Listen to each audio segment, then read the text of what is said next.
summer of 1980, I decided to change my life. See, I was 12 years old, and just the year before that, in 6th grade, I had been voted shyest girl. Shyest girl in the entire Clifton Middle School 6th grade. Now, other people got best hair, cutest couple. I was voted shyest, yeah?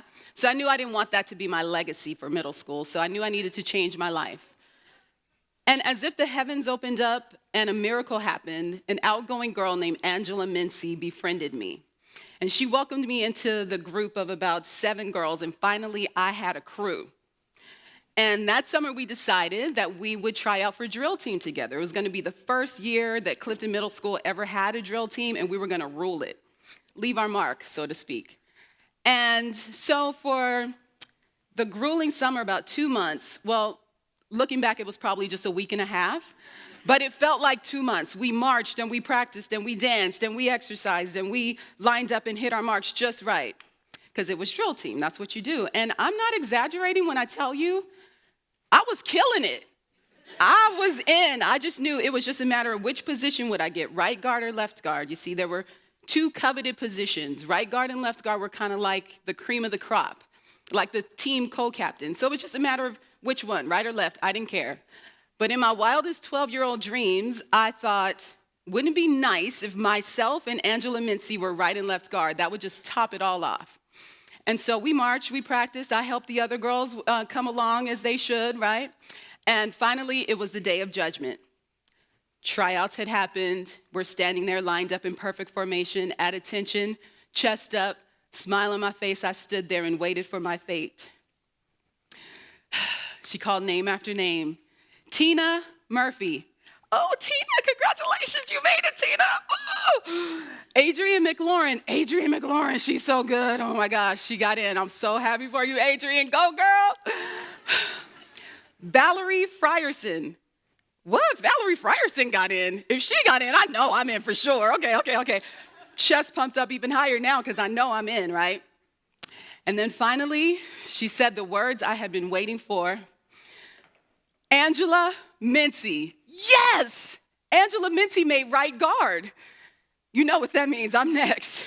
Okay, smile even bigger now. All the eyes were on me because everybody knew I was going to make the team and I was going to be left guard with my new BFF, Angela Mincey. So I stood there, chest up, smile on my face, at attention, and the teacher said, Sarah Johnson. Friends, my name is Dionne Thomas. And I did not make drill team that day.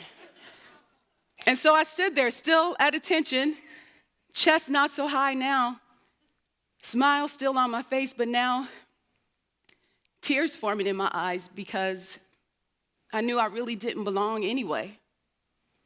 And in that moment, I decided what this meant was that I wasn't good enough. And I smiled and I put on a mask that said, it's okay, as they came over to comfort me, my new friends. It's okay, but it wasn't.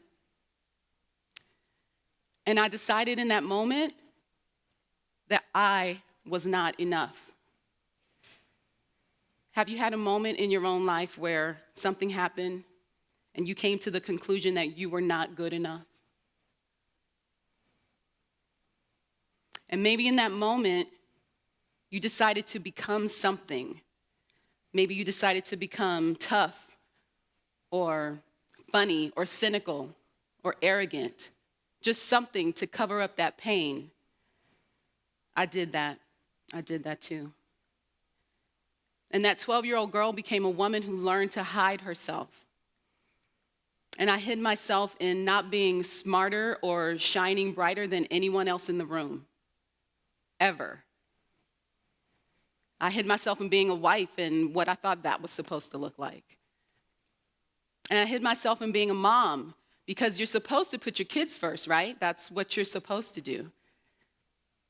And in fact, I put everyone else first to the point where I lost myself. And I found myself in a very dark place. And emotionally, I was just a mess. And in my darkest moments, I could only think of 2 reasons that I should even be alive. and those were my kids. Well, I knew I didn't want to leave them with such a heavy burden, so I knew I needed to get help. And in therapy, I was tasked with the assignment of creating a list of things that I enjoy doing, things that just make me happy. And I don't know if you've ever been in a place so dark, but that was a tough assignment. I managed to think of a couple of things. 2 of them were listening to music, mostly Prince. And another thing was moving my body, just the feeling that you get after you exercise. Not so much during the exercise part, but that feeling you get after. Loved it. So I found myself at the gym. And it took everything within me to just make it to the gym. But every Wednesday, I found myself in a class that just allowed me to move my body to music. And if I knew that instructor's name now, I would thank her because that class saved my life. And it just reconnected me to who I am. And it let me express myself. And it let me be who I am when no one is looking for me to be anything. I found my rhythm. And I never could have imagined that that 12-year-old girl would grow into a woman who would do some work on herself to get to the point where she could stand in front of hundreds of people and talk to them about changing their lives and be part of the process of helping them transform themselves. But now that is my life's mission. See, I do that through teaching dance fitness. And actually, I just allow people to dance. I just open up the space and they come in as dancers. We all are dancers. We, yes, you, my love, are a dancer. You might be thinking to yourself, oh, Dionne, no. You haven't seen me on the dance floor. I am so not a dancer. Trust me, I know. I've seen it. We've all seen it. A baby that's in a car seat or a high chair. They can't even form a sentence, but when their jam comes on, their body starts to move. It just responds. They can't even walk, but they can hold onto the edge of a table and rock out. Right? We've seen it. We've all been that. That's who we are. We're born to dance. And tapping into that, I contend, is just the key to making the world a better place. It's the easiest thing you can do. So, dancers, take off the mask and peel back the layers and just get back to the core, the essence of who you are. Because who you are is just right. Just right. And if you need permission to unwrap the gift of who you are, I'm standing here in this space telling you it's okay to unwrap the gift of you and share it with the rest of the world. We need you. We need you to show up as the full expression of who you are. See, I'll never forget a woman who came to me after class one day, shortly after I started teaching, and I had a regular Monday morning class, and she was there every Monday. She was one of those happy dancers, smiling, dancing. And one day after class, she came up to me with her 4 children. Cutest little kids. They were like stair steps, like 6, 4, 3, maybe a 1-year-old. And she came and brought them over to me, and she said, I wanted my children to meet you because you gave them their mom back. And I shook each one of their little hands, and I went to my car and I cried because that was my story. And just like I found myself, and just like she found herself, you can find yourself.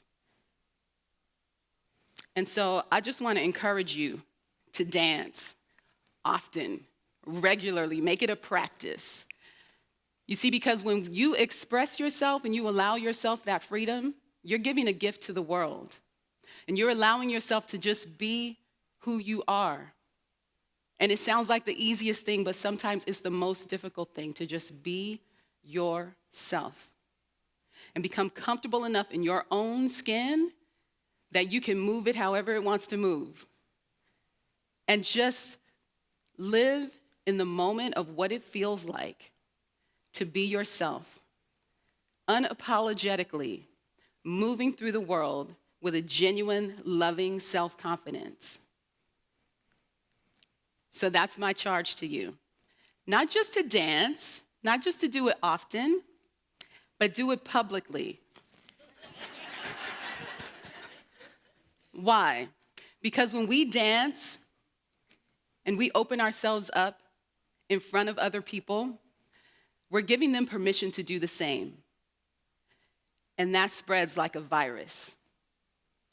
And when you and your fellow dancers create these communities of people compassionately allowing each other and yourself to be free and to make mistakes and to potentially fall and get back up. Imagine a world with that kind of rhythm. It spreads. So it's not just on the dance floor. It's not just in that space where you're dancing.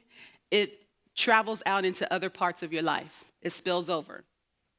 And then you'll start to walk through the world with a sense of acceptance and tolerance because you know what it looks like and what it feels like to open yourself up and be vulnerable like that. When you practice that on a regular basis, you carry that out into the world, that's a small thing that you can do to make an impact on society.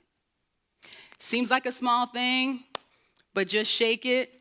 Listen, whether it's just at just one song, just 3 minutes, 30 seconds at your cousin's wedding reception, or it's at your company's holiday party,